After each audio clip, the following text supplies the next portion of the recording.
Salam jumpa dalam Renungan Harian Gereja Kalimantan Evangelis, edisi 22 Januari tahun 2021, dengan nas terdapat dalam Kitab Perjanjian Lama, Yeremia pasal 20 ayat 1-13 dengan perikop keluh kesah Yeremia akibat tekanan jabatannya.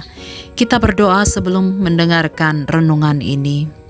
Terpujilah nama-Mu ya Tuhan yang sudah mempertemukan kami melalui sapaan firman-Mu pada hari ini. Disertailah hamba-Mu yang akan menyampaikan firman-Mu ini dan diberkati jemaat-Mu yang akan mendengarkannya. Serta Roh Kudus memampukan kami untuk menjadi pelaku firman-Mu dalam kehidupan kami setiap hari bagi orang-orang di sekitar kami. Amin. Saudaraku yang dikasihi Tuhan Yesus Kristus, terkejut dan hampir putus asa, itulah reaksi dan perasaan Yeremia dalam pergumulan batinnya ketika menghadapi kenyataan dalam tugasnya sebagai seorang nabi. Yeremia sempat mempersalahkan Allah karena membujuk dia untuk menerima tugas yang hanya memberikan tertawaan dan cemoohan sepanjang hari yang ia ungkapkan dalam ayat 7-8. Yeremia juga berpikir untuk meninggalkan tugasnya sebagai nabi. Kemudian dalam krisis yang menyedihkan, Yeremia mengakui bahwa firman Allah seperti api dalam tulangnya, sehingga ia tidak dapat menahannya, dikatakannya dalam ayat 9. Firman Allah hanya memberi caci maki, kehilangan sahabat, dan ancaman kematian, itu dikatakannya dalam ayat 10. Namun demikian saudaraku, ia tahu bahwa Allah bersamanya dan bahwa para penganiayanya tidak akan menang, dan itu ia katakan dalam ayat 11. Dan dengan penuh kepercayaan Yeremia kemudian berseru kepada Allah untuk membalaskan musuh-musuhnya, dikatakan dalam ayat 12-13. Saudaraku, berjumpa dengan pengalaman yang tak sesuai dengan harapan acap kali kita alami dalam kehidupan ini. Tentu cara orang menghadapinya pun berbeda-beda. Ada yang putus asa, menyerah dan tidak mau mencoba lagi. Tapi ada juga yang terus berpengharapan, tetap bersemangat dan percaya dengan penyertaan Tuhan sekalipun jalannya tidak mudah dan berliku-liku. Nah saudaraku, Yeremia adalah tipe orang yang kedua ini. Memang sempat di awal Yeremia protes, marah, kecewa, dan itu adalah reaksi yang sangat manusiawi. Tapi hal itu tidak memadamkan pengharapan dan kepercayaan kepada Yeremia.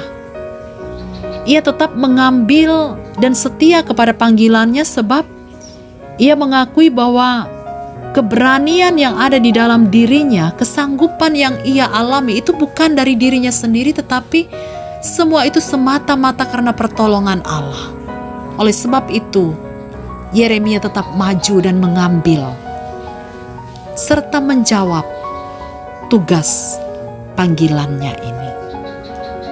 Saudaraku, di dalam nama Yesus Kristus, menerima tugas tanggung jawab sebuah jabatan itu mudah. Tapi yang sulit adalah menjalankan amanat tersebut. Yang sulit adalah mempertahankan kebenaran, kejujuran, dan itu tidak mudah. Di mana seseorang yang diserahkan sebuah jabatan atau seorang pemimpin atau public figure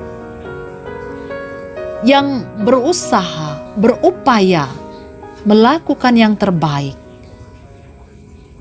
Tapi di sisi lain juga para musuh atau orang-orang yang bertentangan dengan dirinya juga dengan gencar mencari celah untuk menyalahkan dan menjatuhkannya.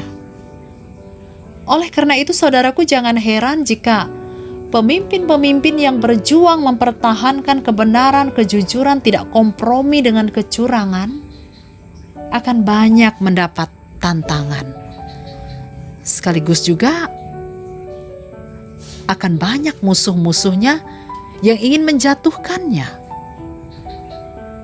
Pemimpin yang idealis seperti ini pun saudaraku tidak akan populer. Dan seringkali ditinggalkan dan sulit kembali untuk mendapatkan jabatan. Tantangan yang kedua saudaraku adalah tantangan dalam pelayanan gereja. Hal ini juga harus dengan jujur kita akui, acap kali kita alami.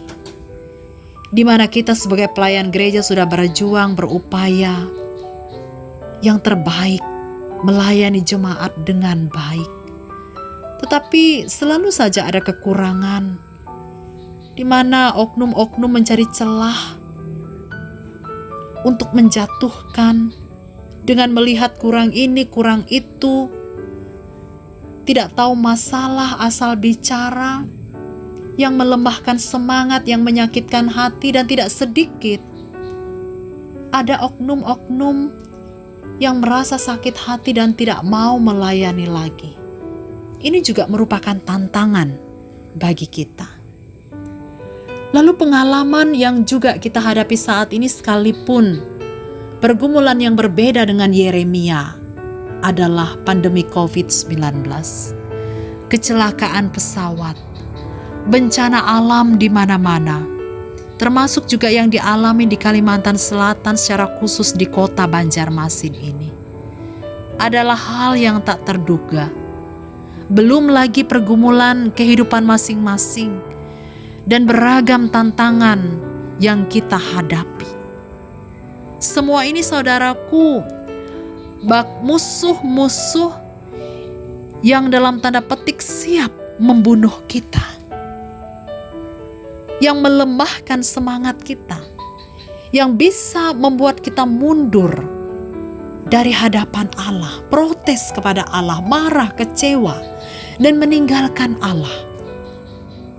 Saudaraku, hari ini Yeremia menebarkan kesejukan bagi kita.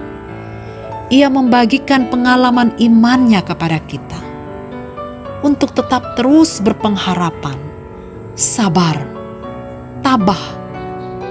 Sebab di dalam pengharapan, kesabaran, ketabahan itu akan membawa kesukacitaan sebagaimana yang Yeremia dapatkan dan alami.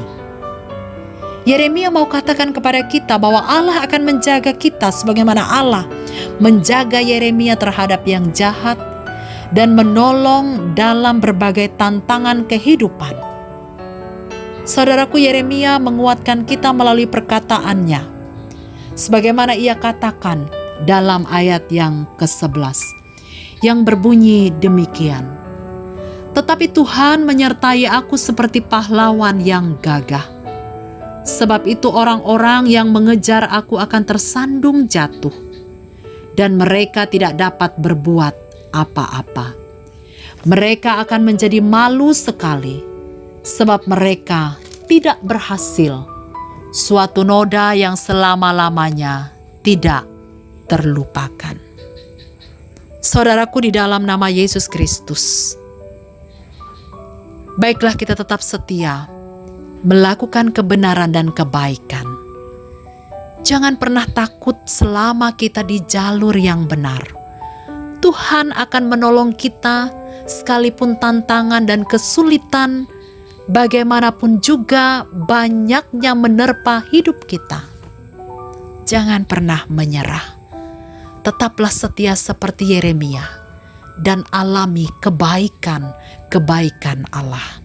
Ingatlah, kita tidak sendiri, tetapi Immanuel, Tuhan beserta kita.